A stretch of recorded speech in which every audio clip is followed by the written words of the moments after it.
Before the video begins, I want to give you guys a warning that this is not meant to encourage anybody to harass those who conducts bogus scam interviews. I do not condone harassment whether anyone did something wrong or not. This video is not only for entertainment purposes, but to also give out a warning about the dangers of these kinds of things and to at least see the red flags. Fake names/identities will be used for both safety concerns and for craps and giggles. All visuals in this video are 100% dramatizations. Thank you so much, and I'll see you in a couple seconds.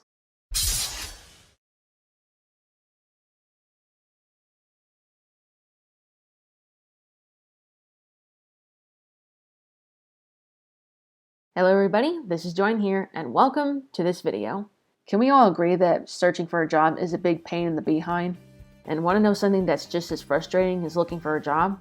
Being called into an interview and things were going so well up until you realize that they're trying to scam you. I never had an interview where it turned out to be a scam until recently. Before anybody panics, don't worry, I did not pay any money to these people. Jobs are the ones who are supposed to pay you, not the exact opposite. So this was in the beginning of March 2023. I was looking online for a remote job. You know, a job you can do in the comfort of your own home. And I found a remote position called travel agent/vacation planner. I never heard of that kind of job until now. In case you don't know what a travel agent is, they help people book for vacations, traveling events, all that jazz. Seeing that kind of got me excited because I've been to some interesting places including the Netherlands, Hawaii, Colorado, the Grand Canyon, etc. So I thought, hey, let's apply. So I applied. Before I continue, I don't want to say the real name of that company, so I'm just going to call it Traveling Pterodactyl. Over an hour later, I get an email saying something like this. Thank you for your interest in this position. We would like to schedule a Zoom meeting where we talk about the position in detail, blah, blah, blah. Instead of a formal interview, it is what they call an informational meeting, which I thought, this is new. I scheduled the meeting and I'm all set. During that time, I wasn't getting any red flags. So far, things seemed normal and pretty straightforward.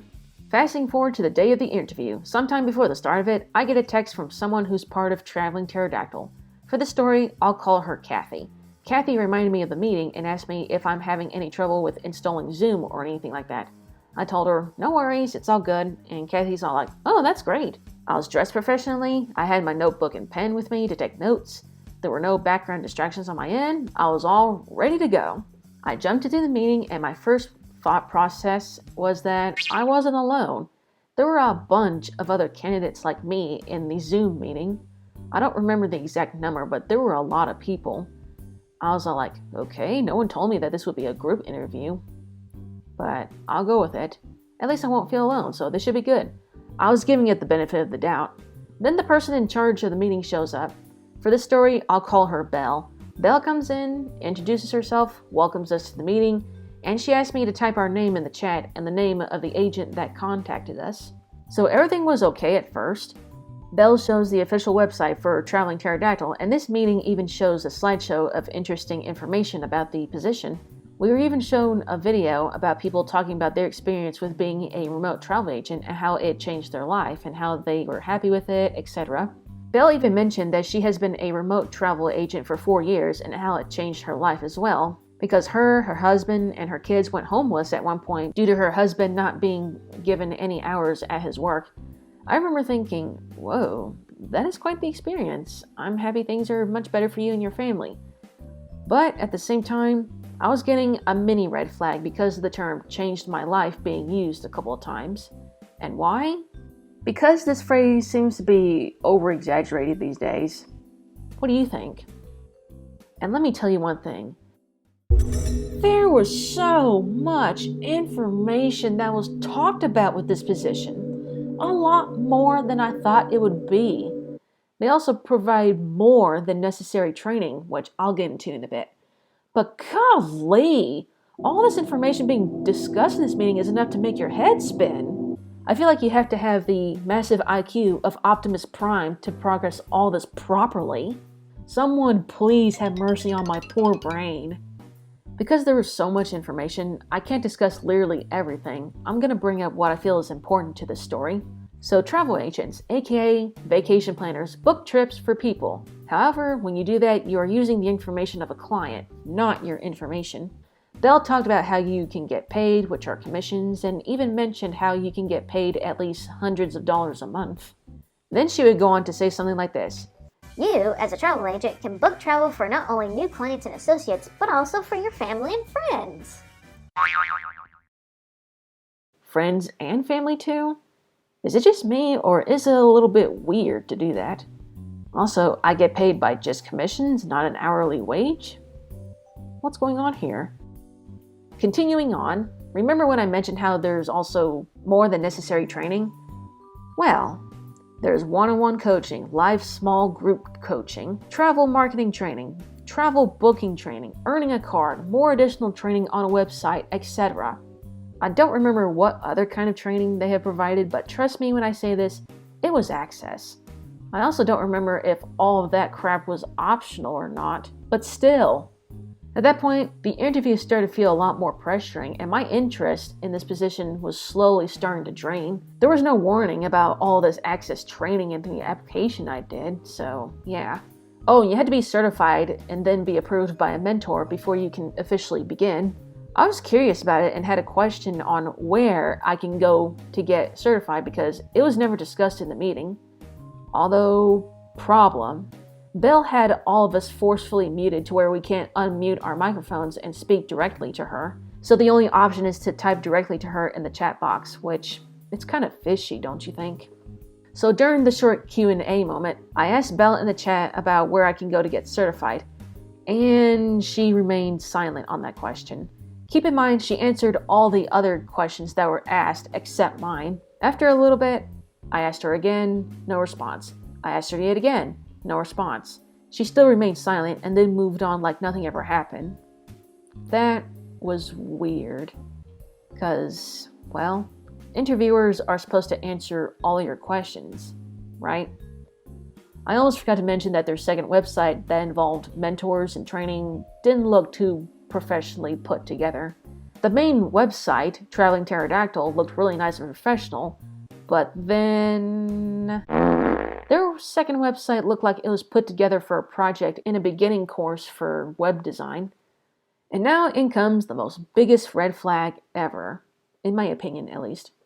Belle says this. When you join our company called Traveling Pterodactyl, it's normally over $100. However, you get a special offer. It's $75 per month to be a travel agent, additional fee included.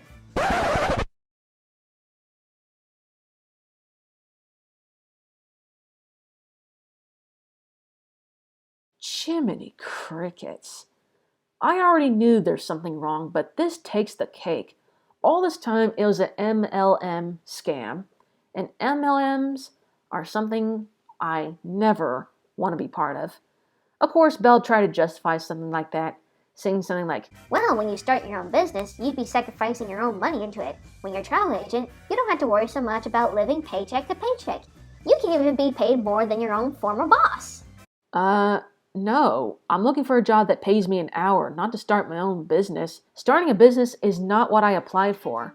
I do wonder though, are there any legit travel agent jobs that's like an official office job and having an hourly wage instead of starting your own business and flushing your money down the toilet during the progress? That application I did clearly didn't say one single word about starting your own business, so that was a bit misleading. The only thing I had to worry about are these guys from Traveling Pterodactyl draining my bank accounts for something that's not even worth signing up for in the first place. Imagine pouring everything into some access quote-unquote training, paying over $70 a month for all eternity, and paying even more money for other crap you gotta do, yet nothing really happens. At that point, you're wasting your time and money. Employees should not have to be forced to pay their employers. And I also realized that Traveling Pterodactyl is one of these companies that's more focused on recruiting more people just to get some money.